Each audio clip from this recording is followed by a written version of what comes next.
ونستغفره ونعوذ بالله من شرور أنفسنا ومن سيئات أعمالنا من يهده الله فلا مضل له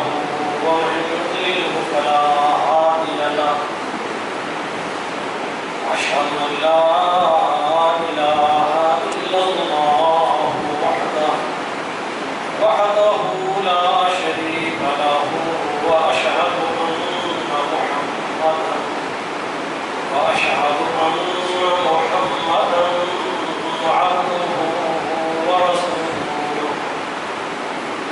أما بعد فإن خير الحديث كتاب الله وخير الهدي هدي محمد صلى الله عليه وسلم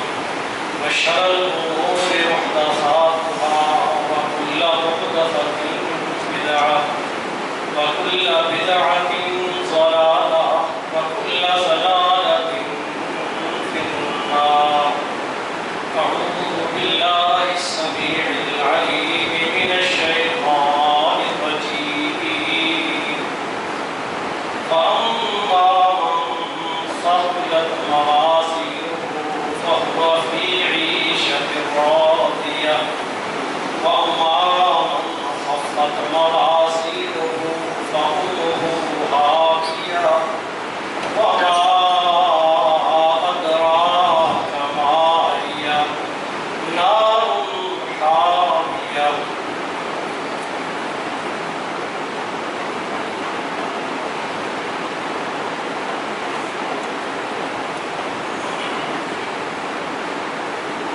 میرے بھائیوں،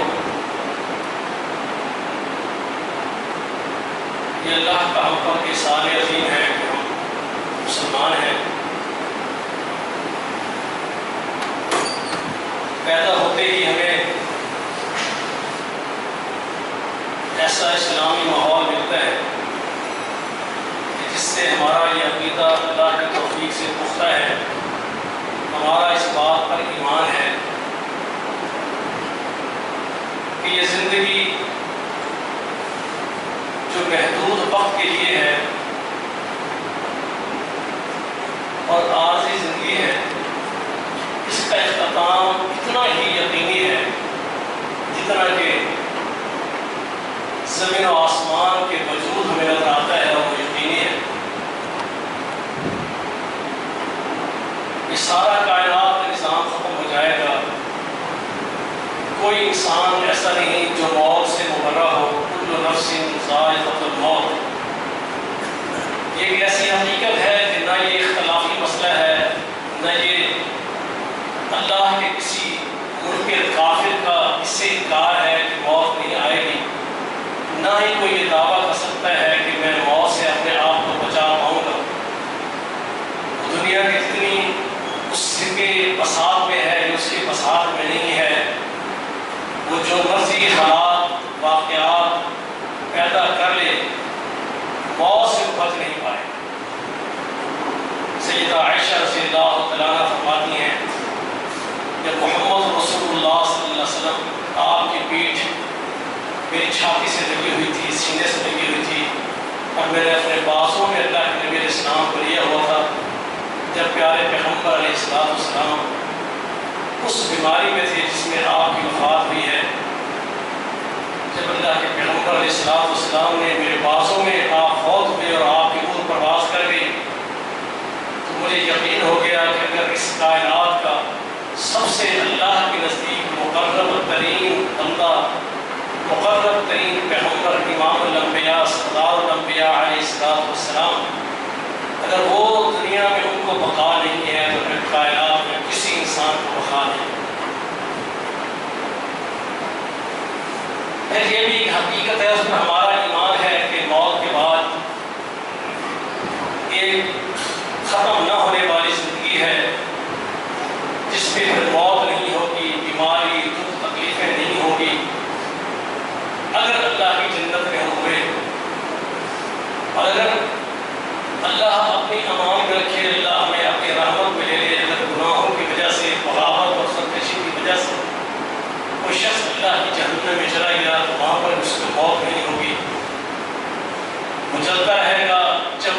بڑھتی رہے گی، جل جل کے راکھ ہوتی رہے گی۔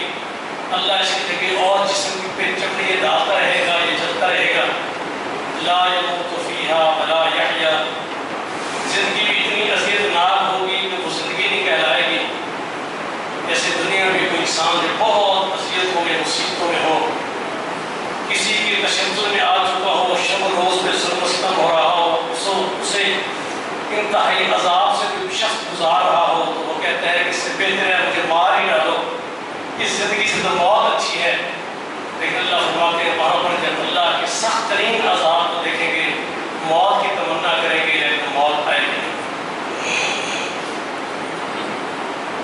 وہاں جب قیامت کے دن کا آغاز ہوگا، ترازو قائم کرتے جائیں گے، لوگوں کے اعمال کے وزن ہونا شروع ہو جائیں گے۔ اللہ فرماتے ہیں اس دن نجات اسی شخص کی ہوگی کہ جس کی نیکیوں والا پردہ بھاری ہو گیا، وہ عیش و عشرت کی زندگی میں ہوگا، خوشنودی کی زندگی میں ہوگا، اللہ کا مہمان ہوگا، نعمتوں والے جنت میں ہوگا۔ اور اگر کوئی ایسا بد نصیب ثابت ہوا کہ اس کے اعمال صالحہ نیکیاں کم ہو گئی اور گناہ کا پردہ بھاری ہو گیا، تو گویا وَأَمَّا مَنْ خَفَّتْ مَوَازِينُهُ، جس کی نیکیوں کا پردہ ہلکا پڑ گیا، گناہ بھاری ہو گئے، فَأُمُّهُ حَاوِيَةٌ، اس کا ٹھکانہ، اس کا مقام، ایک جگہ اس کو حاویہ کہتے ہیں۔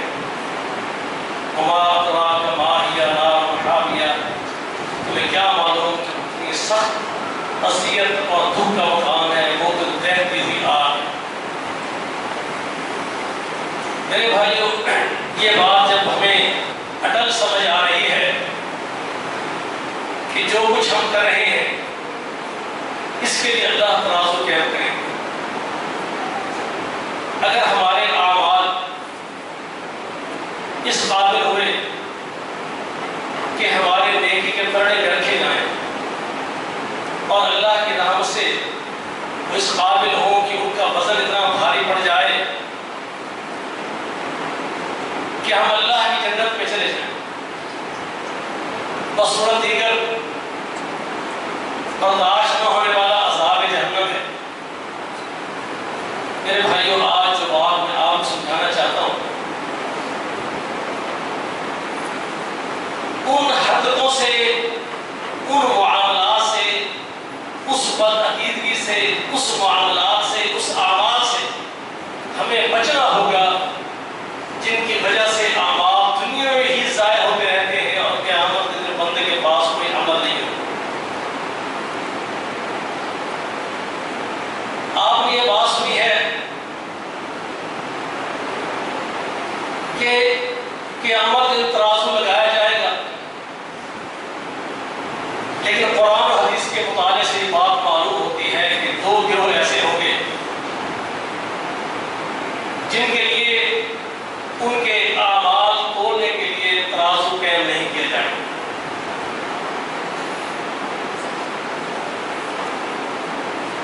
اس میں سے ایک گروہ مسلمانوں کا ہوگا اور ایک گروہ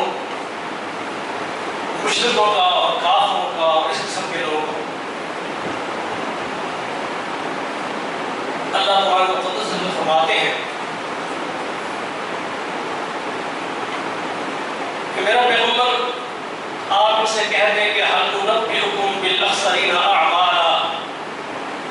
میرا نبی ان کو بتا دو کہ کیا میں تمہیں ان لوگوں کی خبر نہ دے دوں جو اعمال کے لحاظ سے انتہائی خسارے والے ہوں گے۔ اعمال بھی کیے ہوں گے، دنیا میں جیے بھی ہوں گے، نیکی صدقات خیرات بھی کیے ہوں گے۔ الذین ضل سعیہم فی الحیاۃ الدنیا، ان کی تمام تر کاوشیں جو انہوں نے کی ہوں گی وہ دنیا میں ہی برباد کر دی جائیں گی، آخرت کے لیے تو کوئی مقام نہیں ہوگا۔ وَهُمْ يَحْسَبُونَ أَنَّهُمْ يُحْسِنُونَ صُنْعًا، اپنے ذہنوں کے مطابق تو وہ یہی سوچتے رہے ہوں گے کہ ہم نے بہت بڑے اعمال کیے، بڑی نیکیاں کی ہیں، انسانیت کی خدمت کی ہے، یتیموں کے کام آئے ہیں، ہم نے ضعیفوں کو، کمزوروں کو سنبھالا ہے، ان کے ہاتھ، ان کی مدد کی ہے، ان کے دکھ کو کبھی گوارا نہیں کیا۔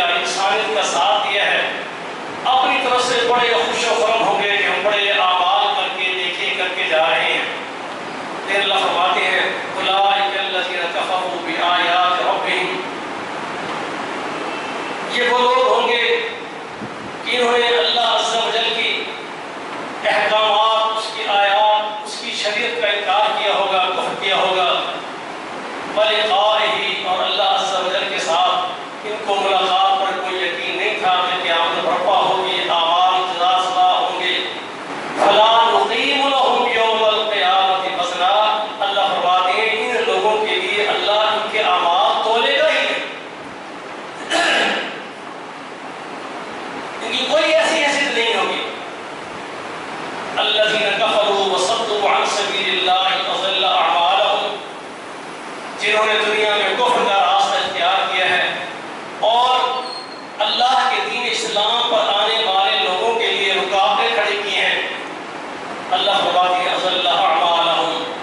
اللہ ان پہ اتنا غضبناک غصے ہوتا ہے کہ ان کی دنیا ہی میں ان کے اعمال برباد ہو جاتے ہیں، ان کے اعمال کی کوئی بھوکت نہیں، کوئی قیمت۔ میں اکثر حیران ہوتا ہوں کہ اللہ اتنی کھول کھول کے باتیں کیوں بیان کرتے ہیں؟ اس لیے کہ بعض اوقات عیسائی، یہودی، ہندو، قادیانی، بدھ، یہ بھی بڑے بڑے لوگ ہوتے ہیں، بڑے بڑے ہاسپٹل بنواتے ہیں، یتیموں کے مسکینوں کے کام آ رہے ہوتے ہیں، انسانیت کا دکھ درد بانٹ رہے ہوتے ہیں، زلزلہ زدہ مقام پر پہنچ رہے ہوتے ہیں، وہاں پر یہ بڑے بڑے منصوبے دے رہے ہوتے ہیں، ہاسپٹل بنوا رہے ہوتے ہیں، لوگوں کو اندر سے گرے ہوئے مکانوں سے نکال رہے ہوتے ہیں۔ مجھے میرے دوست نجیب الرحمان زیدی حافظ اللہ بتانے لگے کہ جب آزاد کشمیر میں اور بالا کوٹ میں شدید زلزلہ آیا، بڑی بڑی عمارتیں زمین دھوس ہو گئی، لوگ گھر ختم ہو گئے، تو کہنے لگے بھائی یقین جانیے کہ ایسے ایسے مقامات پر پہاڑی پر پہنچ کر پتھروں کا سینہ چاک کر کے وہ وہاں سے پانی کی ٹربائنیں لگا لگا کے مسلمانوں کو دے رہے تھے۔ عیسائی اور چائنیز اور اس قسم کے کافی لوگ کہ جہاں تک ہم پہنچنے کے لیے سوچ رہے ہوتے تھے وہ ہم سے پہلے پہنچ گئے۔ اس قسم کے معاملات دیکھ کر بندہ بعض اوقات سوچنا شروع ہو جاتا ہے اور کفر کے بارے میں اس کا دل نرم ہونا شروع ہو جاتا ہے۔ وہ سوچتے ہیں یار آخر اتنی بیچاری کوششیں کر رہے ہیں، معاملات کر رہے ہیں، تو کیا یہ ایسا سارا کچھ ضائع کرتا؟ اللہ ضائع نہیں کرتا کسی کی نیکی۔ یہ کیسے ممکن ہے؟ پھر اس کے دل میں پہلے نرمی پیدا ہوتی ہے، پھر اس کے باطل اور کفر کے لیے وہ نرم ہوتا ہے، پھر قریب ہوتا ہے، پھر وہ وقت آتا ہے جب اس کے دل میں اسلام کی نعمت کا قدر ختم ہو جاتی ہے اور وہ صرف انسانیت کی باتیں کرتا ہے۔ اللہ اس لیے فرماتے ہیں من عامل عملا، جس نے کوئی من عامل صالحا من ذکر او انثی، مرد ہو یا عورت، اور نیک عمل کرتا ہو، شرط یہ ہے کہ وہو مؤمن، اگر تو وہ مومن ہے، فاولئک یدخلون الجنہ، یہ ہے جنت کا حقدار۔ خالی اعمال کرے، اللہ فرماتے ہیں ذالک جزاؤہم جہنم بما کفروا واتخذوا آیاتی ورسلی ہزوا، یہ بدبخت اللہ کی آیتوں کا، اس کے رسولوں کا مذاق اڑاتے ہیں، کبھی کارٹون بنا کر بےغیرتی کرتے ہیں، کبھی کسی انداز سے، کبھی اللہ کے انبیاء کی شادیوں کو موضوع بحث بناتے ہیں، بعض اپنے آپ کو مسلمان کہنے والے،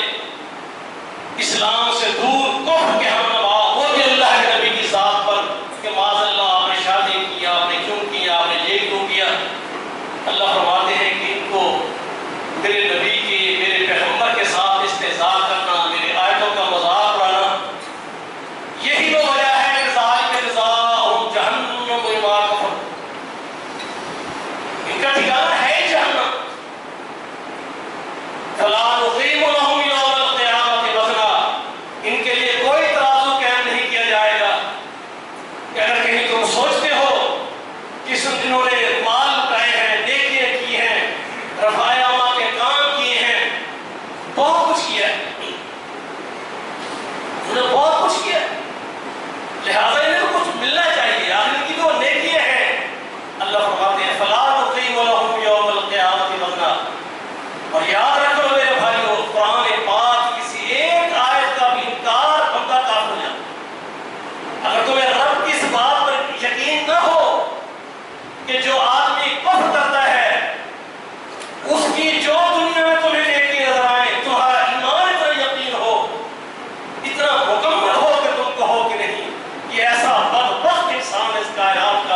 کہ جو مرضی کرتا پھرے اس کا انجام جہنم،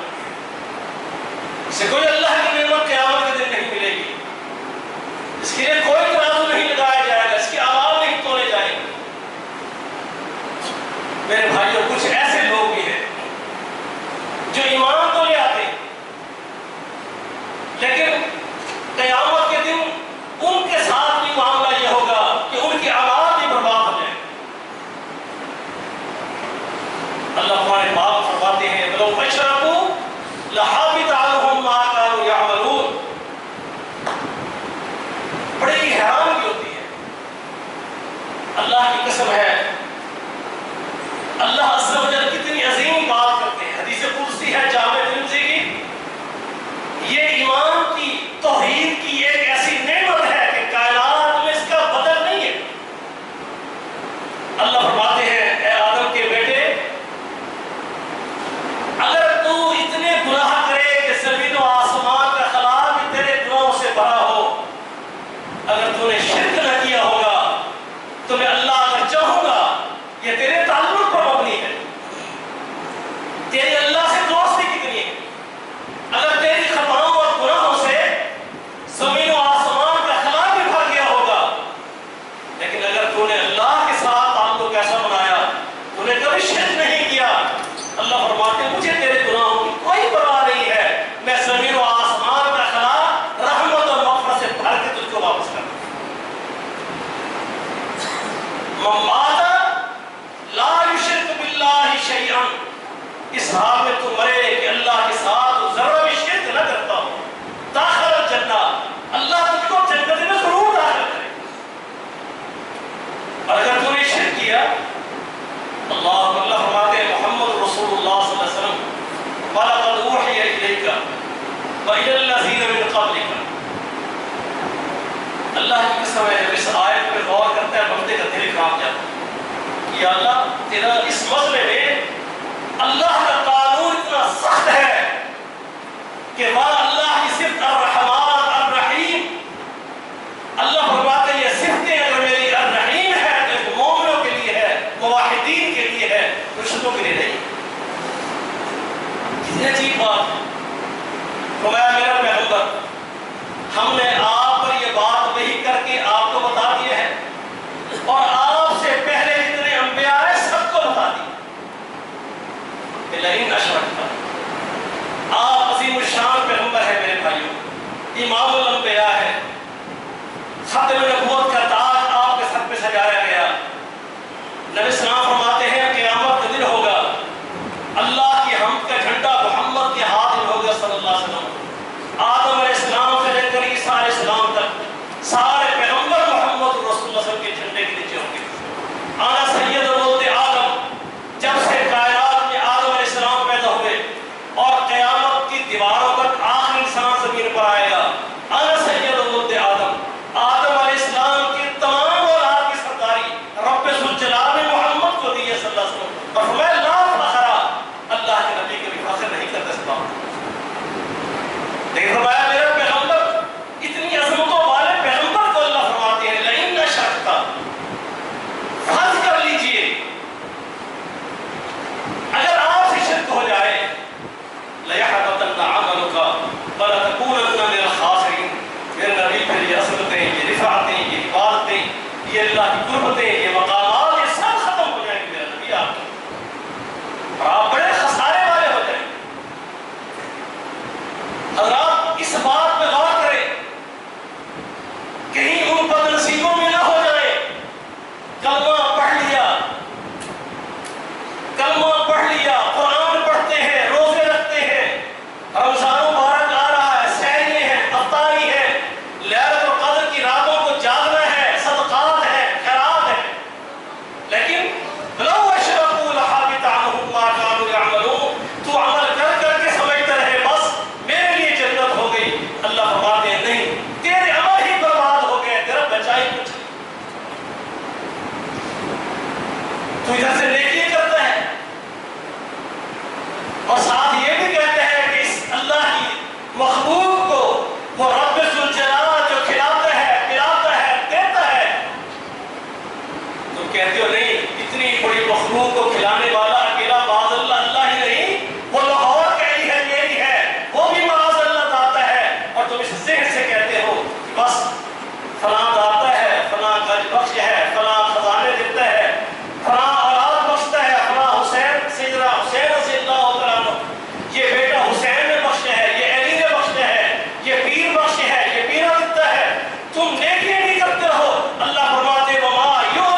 وقت کو دیکھو. ایک یتیم گھرانے میں پیدا ہوئے, یتیمی سے اللہ نے اٹھا کر سردار الانبیاء بنایا, امام الانبیاء بنایا, عظمتوں کے تاج سر پر نشان کر دیے. اللہ کے سوا کون ہے؟ جب سے یہ ذہن بنتا ہے بندے کا کہ اس کی امیدیں کسی آستانے پر, اس کی امیدیں کسی تازی اور گھوڑے پر, اس کی امیدیں اللہ کے علاوہ کسی پیغمبر پر, ولی پر, حضرت علی پر جب بھی لگ جاتی ہے اور وہ اپنے امیدوں کے ناطے وہاں بھی قائم کر لیتا ہے. ابھی آپ نے سنا نہیں, بڑے عام قریب چل رہے ہیں, یہ شخص تبلیغ کھڑا کر رہا ہے, وہ کہتا ہے کہ محمد علی جناح, عام یہ دن سوشل میڈیا پہ چل رہا ہے, محمد علی جناح کی دادی, قائد اعظم کی دادی, اس کے 11 بیٹے پیدا ہوئے, ایک پیدا ہوا مر گیا, کچھ عرصے بعد دوسرا پیدا ہوا مر گیا, پھر تیسرا پیدا ہوا مر گیا, پھر چوتھا پیدا ہوا مر گیا, 11 بیٹے پیدا ہوئے مر گئے. آخر نوکرانی کہنے لگی, قائد اعظم محمد علی جناح کی دادی کو کہ میں تیری نوکرانی ہوں. 9-10 محرم کی رات کو لکھنؤ کے امام باہرگاہ سے حضرت حسین رضی اللہ تعالیٰ عنہ کی شبیہ ذوالجلال برآمد ہوگی. تو جا کے اپنی چادر اس کے قدموں پہ پھینک کے اولاد مانگ لے. اگلے سال تیرا بیٹا پیدا ہو کر زندہ نہ رہا, مجھے نوکری سے نکال دے. محمد علی جناح کی دادی بھاگتی بھاگتی 9-10 محرم کی رات کو گئی اور اس ذوالجلال کے قدموں پہ جب وہ باہر شبیہ برآمد ہوئی, باہر چادر ڈال کے کھڑی ہے. پھر پونجا جناح پیدا ہوا, محمد علی جناح کا باپ پیدا ہوا, پھر اس کا بیٹا محمد علی جناح پیدا ہوا, پھر تمہارا پاکستان بنا. یہ پاکستان, میں یہ لفظ بھی اپنے نہیں کہہ رہا, یہ پاکستان اس کا مطلب لا الہ الا اللہ نہیں ہے, یہ پاکستان حضرت حسین کے گھوڑے کی شبیہ کے قدموں کا صدقہ ہے. جس قوم کو یہاں تک اللہ سے عداوت ہو کہ معاذ اللہ اللہ سے جنگ ہے, اللہ کا فیصلہ کسی کو موت دینے کا ہو, اور دنیا میں یہ جانور, یہ گھوڑا اس کو زندگی دے دیتا ہو, اس سے بڑا گستاخ اللہ کی کائنات میں ابو جہل بھی نہیں تھا. ان کا بھی کوئی ایسا عقیدہ نہیں تھا. اسے یہ کہتے کہ ما نعبدهم الا ليقربونا الى الله زلفى هؤلاء شفعاؤنا عند الله. میرے بھائیو, کلمہ پڑھ کر بھی, قرآن پڑھ کر بھی, پھر اگر اتنے گندے ہو جاؤ کہ قیامت کا دن ہو, تم نمازیں سمجھو ہماری کام آئے گی. ہم نے خیراتیں بڑے کی ہیں, ہم نے صدقات بڑے کیے ہیں, ہم نے نیکی بہت کی ہیں, اور فلاں دربار پر بھی حاضری, فلاں جگہ بھی حاضری, گلے میں دھاگے باندھے, کلائیوں پر باندھے, لوہے کے کڑے پہنے, ہاتھوں میں انگوٹھیوں کے نتیجے رکھے اور عقیدہ رکھا یہ وہ مدینہ ہے, یہ فیروز ہے, یہ فلاں ہے, اس سے یہ بیماری ڈرتی ہے, اس سے یہ بیماری ڈرتی ہے. تم تو اس یونیورسٹی کے طالب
سے بیت اللہ مکمل نہ ہو سکا، اتنا محتاط، اتنے اللہ کے گھر کی تعظیم کہ بندے اپنا 1 روپیہ بھی، جب تک 1 درہم بھی ان کو یقین نہ آیا کہ اس میں کوئی شک نہیں، حلال کے علاوہ کوئی شیبہ نہیں، وہ اس کو اکٹھا کر کے لا رہے ہیں، اور حتیم کی جگہ چھوڑنی پڑ گئی کہ پیسے کم ہیں، تعمیر نہیں مکمل۔ اتنے حساس لوگ، بیت اللہ کی صفائیاں کرنے والے، اجعلتم سقایۃ الحاج وعمارۃ المسجد الحرام، حاجیوں کو پانی پلا رہے ہیں، مسجد حرام کی تعمیرات کر رہے ہیں۔ اللہ فرماتے ہیں تمہاری ساری نیکی کے باوجود تمہاری شرک کی نحوست سے سارے کے سارے اعمال برباد، کوئی قیمت نہیں ہوتی۔ میرے بھائیوں، اس میں لچک نہیں ہونی چاہیے۔ اگر درد دل ہے تو اپنے عزیزوں کو، اپنے رشتہ داروں کو، اپنے دوستوں کو سمجھاؤ۔ اس کائنات میں میرے محمد صلی اللہ علیہ وسلم نے اگر طائف کے بازاروں میں پتھر کھائے، مکہ کے اندر طارق بن شہاب رضی اللہ عنہ کہتے ہیں 14 سال کی میری عمر تھی، اپنے بابا کے ساتھ مکہ کے بازاروں میں آیا، دیکھا ایک شخص پتھر اٹھا کر ایک بڑے حسین و جمیل، جس کے چہرے کو دیکھ کر دل کے اندر کشش و کھچائی پیدا ہوتی ہے، عظمت دلوں میں بیٹھتی ہے، پروقار شخصیت ہے، حیران ہو رہے ہیں اس کو پتھر کیوں مارے جا رہے ہیں۔ دکاندار سے پوچھا کہ کیا وجہ ہے؟ دکاندار کہنے لگا جو آگے آگے اپنے ہاتھوں سے پتھر پر اپنے بچاتے ہوئے جسم پہ کھاتے ہوئے جا رہا ہے، یہ عبداللہ کا یتیم محمد ہے اور مارنے والا سچا چچا ابو لہب ہے۔ آپ کیوں مارتے ہیں؟ اس لیے کہ محمد کہتے ہیں صلی اللہ علیہ وسلم لا الہ الا اللہ، اس کائنات میں بگڑی بنانے والا اللہ کے سوا کوئی نہیں۔ یہ لات، یہ منات، یہ عزا، جن کے دروازوں پر جا کے دستکیں دیتے ہو اور جانور لا کر ذبح کرتے ہو اور امیدیں ان پہ قائم کر کے نذرانے دیتے ہو، ان کی منتیں مانگ کے آتے ہو، پورے کرتے ہو اور سمجھتے ہو اب ہمارے کام ہو جائیں گے، بگڑیاں بن جائے گی، بیماریاں ٹل جائیں گی۔ لا الہ الا اللہ، امن یجیب المضطر اذا دعاہ ویکشف السوء۔ اور دنیا کے انسانوں، اس کائنات میں اللہ کسی کو تکلیف دے دے، ساری انسانیت، انبیاء، رسل، فرشتے سب اکٹھے ہو جائیں، میرے رب کے فیصلے کو بدل نہیں سکتے۔ ما یفتح اللہ للناس من رحمت فلا ممسک لها۔ میرا محمد صلی اللہ علیہ وسلم ان کے عقیدے صحیح کر دو، ان کو بتا دو اگر رب ذوالجلال کسی کو اپنی رحمت کا کوئی حصہ دینا چاہے، پوری کائنات جسم پہ اتر آئے، میرے رب کی رحمت کو روک نہیں پائے۔ وما یمسک، اس کو اللہ روک لے، فلا مرسل لہ من بعدہ، پھر ساری کائنات اکٹھی ہو جائے، وہ اللہ کی اس نعمت کو جو اس نے روک لی ہے، اولاد نہیں دینی، صحت نہیں دینی، عزت نہیں دینی، وقار نہیں دینا، مال نہیں دینا، غربت نہیں ہٹانی، پھر ساری کائنات کے اندر ٹھوکریں کھا کھا کے مر جاؤ گے، دنیا بھی برباد رہے گی، انجام بھی جہنم ہوگا، ملے گا کچھ نہیں، کیونکہ رب کے فیصلے کو بدلنے والا کوئی نہیں۔ اگر تمہارا یہ عقیدہ نہیں ہے تو میرے بھائیو یاد رکھ لو، رمضان مبارک آ رہا ہے، اللہ کے ساتھ تعلق کو درست کرو۔ اور یہاں پر ایک بات میں آپ کو بتا دوں، اگر کسی کے ذہن میں کسی آدمی کو کفر پہ قائم دیکھ کر، شرک پر قائم دیکھ کر، اس کی پیشانییں کبھی درباروں پر، کبھی قبروں پر، کبھی گھوڑے پر، کبھی تازی پر جھکے دے کر پھر بھی کہتا ہو یار کمال کرتے ہو، اللہ جان کر یہ جنت میں جائیں گے یا ہم جنت میں جائیں گے۔ اللہ فرماتے ہیں رسول مسلم کی حدیث ہے، نبی صلی اللہ علیہ وسلم فرماتے ہیں کہ جب قبر میں جائے گا نا، اللہ فرماتے ہیں بھیجو فرشتے آگے سوال کریں گے، بتا من ربوں کا، تیرا پالنہار کون تھا؟ رب کا معنی پڑھ کر دیکھیں عربی میں کتنا وسعت والا ہے۔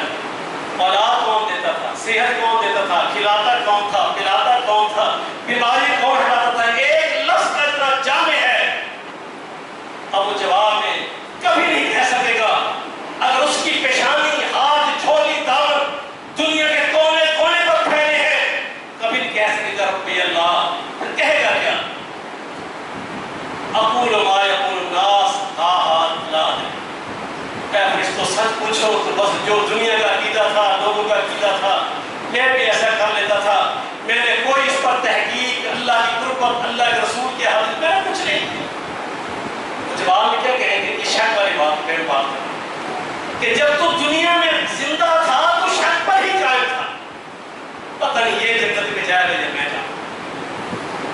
تجھے آج تک اللہ پر اتنا ایمان نہیں ہے کہ اگر کوئی شرک کی دلدل میں پھنسا ہے، اور بھائیو اپنے گھروں کا جائزہ لو۔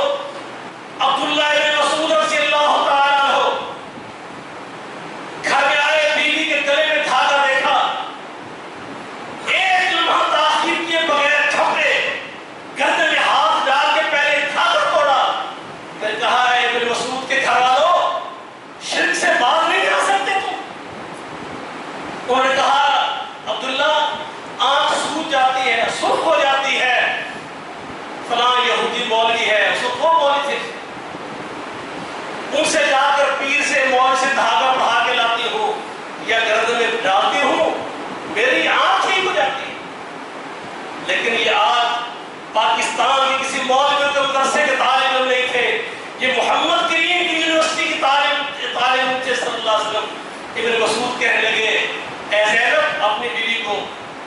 کہ یہ تیری آنکھ میں شیطان انگلیاں مارتا ہے، اس کو چبوت کے دیتا ہے تاکہ یہ درد ہو اور تو رب کا دروازہ چھوڑ کے آگے چل پڑے۔ نادان تجھے تیرے پیغمبر کی تعلیم کافی ہے کہ جب بھی کوئی تکلیف ہو تم نے اللہ کو کہنا ہے اذهب الباس رب الناس،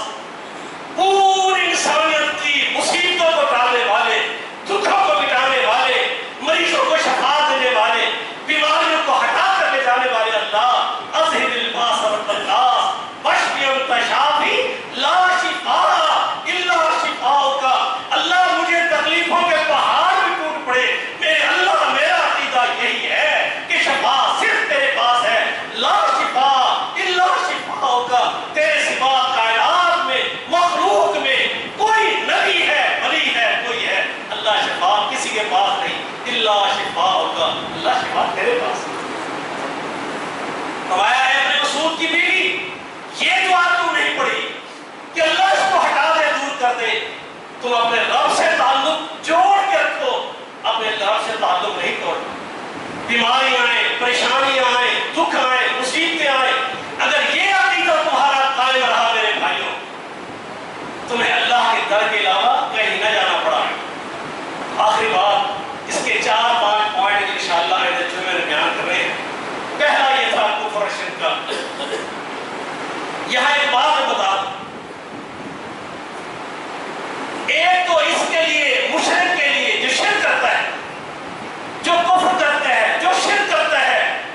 ان کی نیکی پہاڑوں کے برابر ہو جائیں جو تمہیں متاثر کر رہی ہوں۔ اللہ فرماتے ہیں فلا نقیم لهم یوم القیامۃ وزنا، ان کے اعمال اس قابل نہیں ہے کہ ان کو ترازو کے پاس لائے نہ ایک گروہ اور بھی ہوگا۔ فرمایا یہ ہے جن کے لیے بغیر اعمال تلے دکھائے ترازو قائم کیا اللہ کا عذاب جہنم، لے جاؤ ان کو جہنم میں پھینک دو۔ اور ایک اور گروہ کھڑا ہوگا، وہ ایسے اہل ایمان ہوں گے، اللہ فرمائیں گے ترازو ان کا بھی نہیں لگانا، ان کو جنت میں ابھی جانے دو۔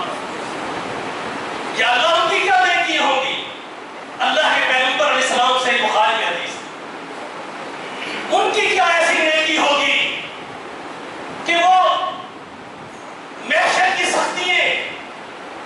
ترازو لگے ہوئے ہیں، اعمال ہو رہے ہیں، 50,000 سال کا دن ہے، یہ گروہ کیسے آئے گا؟ اللہ فرمائے ان کو جانے دو، ان کا کوئی جزا سزا حساب و کتاب نہیں، یہ اللہ کے ایسے چہتے، اللہ کے ساتھ ایسے محبت کرنے والے ہیں، ان کو اللہ کی جنت میں جانے دو۔ صحابہ پوچھتے اللہ رسول کو کون ہوں گے؟ فرمایا مصیبتیں آئیں، تکلیفیں آئیں، دکھ آئی، اولاد نہیں ہے، پریشانی ہے، کبھی کسی کے پاس منتر کرانے، تعویذ لینے، دھاگا لینے، کسی کے پاس نہیں گئے۔ یہ میری مائیں، بہنیں، بیٹیاں اپنے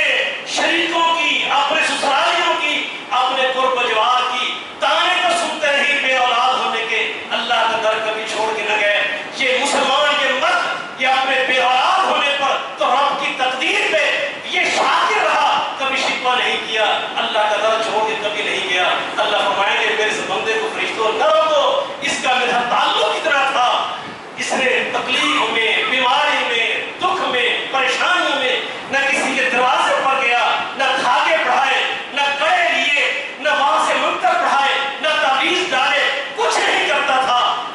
پہ بھروسہ ہی بہت تھا، اس کا بھروسہ آج اس کی جنت ہے۔ میرے بھائیوں آئیے کوشش کریں ہم اللہ پہ ایسا توکل قائم کر دیں اور دنیا پر اللہ کی محبت میں ثابت کر دیں کہ ہمیں کائنات کا ہر دکھ گوارا ہے، رب سے تھوڑا سا تعلق اور توکل کمزور کرنا گوارا نہیں، تاکہ میرے بھائیوں ان لوگوں میں ہو جائے، اللہ ہمیں ان میں کر دے کہ قیامت کا دن ہو اور اللہ فرمائے راستہ چھوڑ دو، سلام قولا من رب الرحیم، رب رحیم کی سلام کیے ہیں لوگوں پر، ان کو جانے دو، تو آگے جنت کے دروازے کھلے ہیں۔ کتنے عظیم لوگ ہو، اللہ کے پیغمبر فرماتے ہیں علیہ السلام یہ 70,000 افراد ہوں۔ ایک حدیث میں آتا ہے کہ ہر 70,000 افراد یہ ہوں گے اور ہر فرد کے ساتھ 70,000 اور تھا۔ اللہ کی رحمت بہت وسیع ہے، آئیے اللہ کے ساتھ عہد کر لیں، رمضان مبارک آ رہا ہے، اپنے آپ کو ایسا پاکیزہ کر لو کہ دنیا میں اللہ سے اتنا عالی شان توکل قائم کر لو جس کی تعلیم محمد نبی صلی اللہ علیہ وسلم، تاکہ ہم اللہ کے